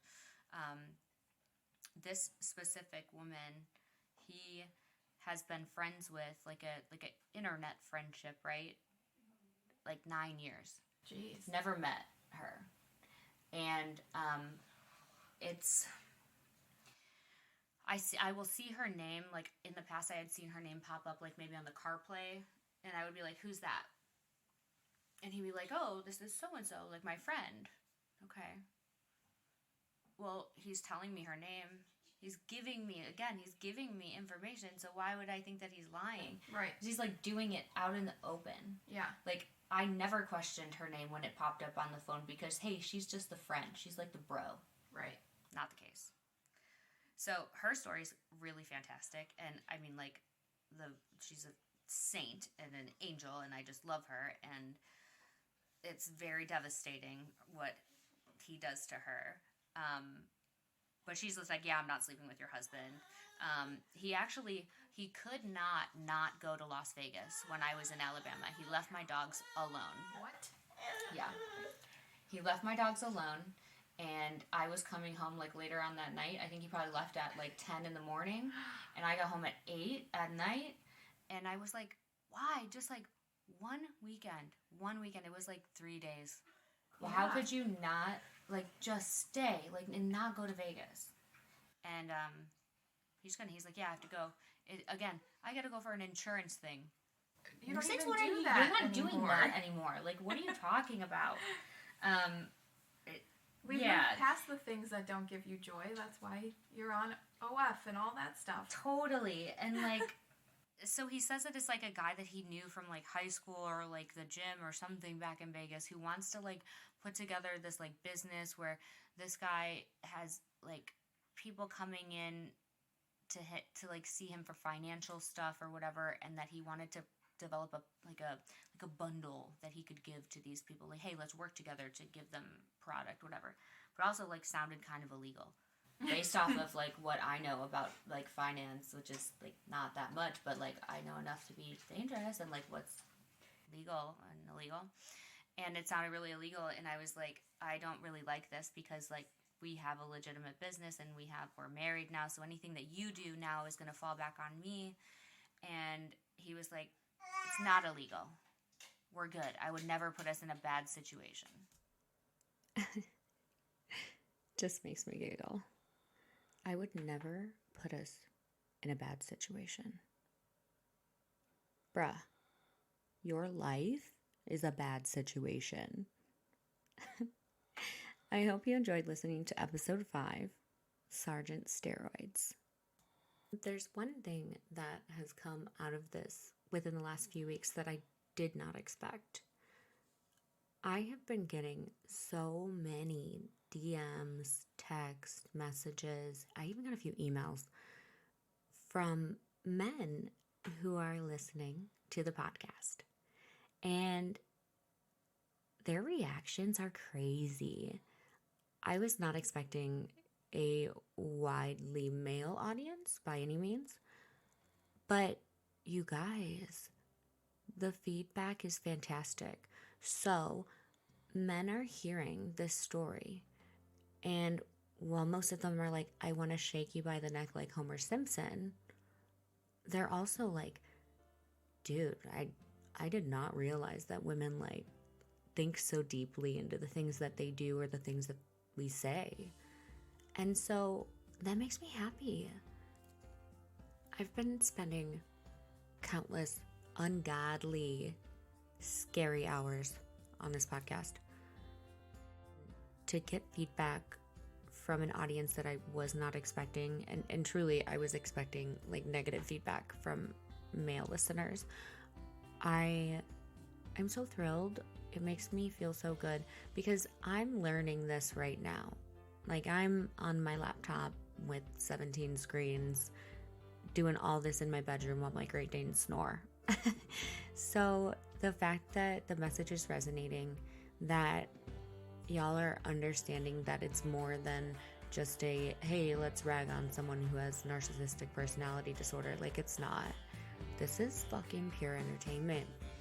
And it ain't anywhere close to being over yet. Thank you for listening to the Dichotomy Diaries. I'm your host, Amanda Arnier. Please do me a favor and review, share, comment, all the things. I appreciate all of you so much, and I look forward to speaking with you and continuing to drop really, really incredible, surprising episodes for you. See you next time.